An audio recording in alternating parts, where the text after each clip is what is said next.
Students, आज बात करते हैं मॉडल्स की। मॉडल्स वो हेल्पिंग वर्ब होती हैं जो हमारी इंटेंशन को शो करती हैं। इंटेंशन कैसी? हमारी एबिलिटी कोई काम करने की, परमिशन लेनी हो, हमने प्रोबेबिलिटी दिखानी हो, सर्टेनिटी हो किसी, या ड्यूटी बतानी हो। वैसे दूसरी हेल्पिंग वर्ब भी होती हैं जो मेन वर्ब की हेल्प करती हैं, लेकिन ये मॉडल्स ऐसी हेल्पिंग वर्ब हैं जो हमारी इंटेंशंस को बताती हैं। और इनको मॉडल्स क्यों हैं? क्योंकि भाई ये ना तो टेंस के मुताबिक चेंज होती हैं ना नंबर के मुताबिक चेंज होती हैं, तो इनको अलग कैटेगरी में रखते हैं क्योंकि ये हमारी इंटेंशन को शो करती हैं हेल्पिंग वर्ब। तो इन हेल्पिंग वर्ब को हम मॉडल्स कहते हैं। ये सारे मॉडल्स दिखाए गए हैं यहाँ पर। इसमें हम नीड और डेयर की बात करेंगे। सबसे पहले नीड और डेयर ये मॉडल्स भी होते हैं, वर्ब भी होते हैं। नीड और डेयर मॉडल कब होते हैं? जब इनके बाद नोट लगा हो। नोट क्या होता है? नोट होता है एडवर्ब, और एडवर्ब हमेशा मेन वर्ब से पहले लगता है, और जिस सेंटेंस में मेन वर्ब है उसमें हेल्पिंग वर्ब भी होगी। तो हेल्पिंग वर्ब अगर नीड या डेयर है तो वो मॉडल्स का काम करेंगी।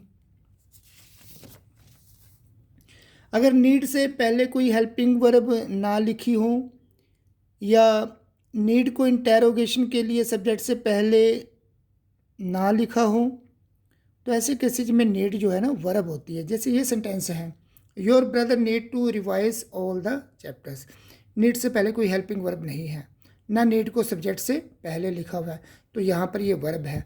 तो नीड क्या हुई? नीड मॉडल्स भी है और है वर्ब भी है। मॉडल कब होती है? वो जब उसके साथ नोट लगा है, और वैसे वो वर्ब का काम भी करती हैं।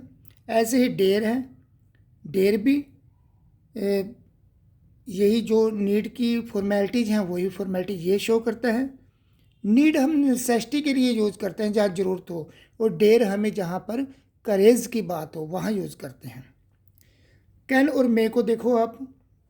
कैन इंटेंशन ऑफ एबिलिटी दिखाता है या कैपेसिटी, और मे एक्सप्रेस करता है हमारी पॉसिबिलिटी को। ये सेंटेंस देख लीजिए, your friend can solve this problem of yours या मे, ये दोनों ही सही रहेंगे। अगर कैन लिख दिया इसका मतलब मेरे फ्रेंड की एबिलिटी है, माई योर फ्रेंड कैन, तुम्हारे दोस्त की एबिलिटी है कि वो सोल्व करेगा इस प्रॉब्लम को तुम्हारी। और अगर मे लिखते हैं तो मे का मतलब ये प्रॉब्लम जो है ना, इस प्रॉब्लम की पॉसिबिलिटी है कि वो सोल्व हो जाएगी तुम्हारे फ्रेंड्स के उसमें। तो इस केस में दोनों ही ठीक होंगे, कैन भी और मे भी। बस डिफरेंस आपको पता है, मे क्या शो करता है, कैन क्या शो करता है। पॉसिबिलिटी के लिए हम मे का यूज़ करते हैं, it may rain tonight, possibility है भाई। और इम्पॉसिबिलिटी, जहाँ पॉसिबिलिटी ना हो वहाँ पर हम मे नोट यूज़ करना चाहिए, लेकिन हम मे नोट यूज नहीं करते, वहाँ पर हम कैन नोट यूज़ करते हैं, क्योंकि मे और मे नोट में कुछ फ़र्क नहीं होता। ये थोड़ी सी समझने वाली बात है, कभी टाइम मिलता है तो फिर बताऊंगा। उसके बाद मे हम विश के लिए भी यूज करते हैं और होप के लिए भी। जैसे मे ही लिव लॉन्ग विश है हमारी, और may God grant you happiness ये हमारी होप है। कैन हम परमिशन के लिए भी यूज़ करते हैं और मे को भी परमिशन के लिए यूज़ करते हैं। लेकिन फ़र्क क्या है दोनों में? भाई ये मे जो है ना, ये तो बहुत फॉर्मेलिटी शो करता है। भाई आपको जैसे यहाँ मे आई कम इन सर, टीचर के सामने आपको फॉर्मल होना पड़ेगा। ऐसे नहीं, बस जैसे आप अपने परिवार में बात करते हो ऐसे बात नहीं कर सकते, तो वहाँ कुछ फॉर्मेलिटी शो करनी पड़ती है, तो वहाँ पर मे यूज़ करते हैं। जब फॉर्मेलिटी नहीं है तो कैन भी यूज़ कर सकते हैं।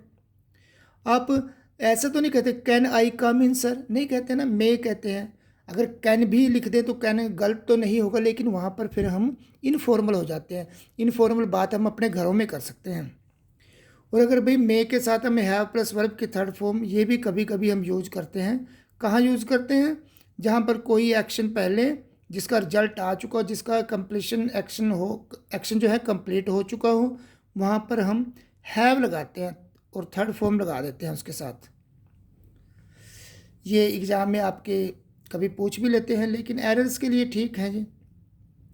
अब बात आती है यूज टू। यूज टू कहाँ यूज़ करते हैं?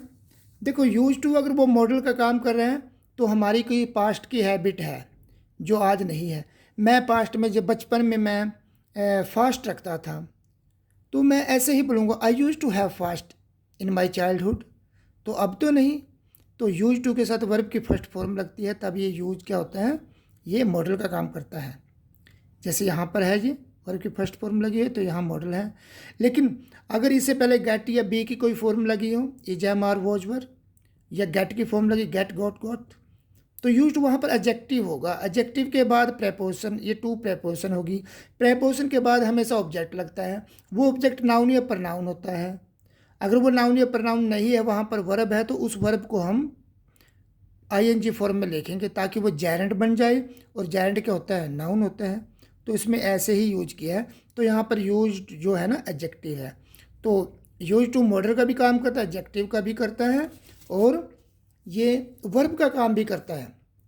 जैसे कि ये सेंटेंस है, camels are use to carry heavy loads, passive voice में है, एक्टिव ये बनेगा इसका। पैसिव में समझिए जरा, यहाँ पर ये are used, are is am be की फॉर्म है, इजम आर प्लस वर्ब की थर्ड फॉर्म, ये पैसिव में है।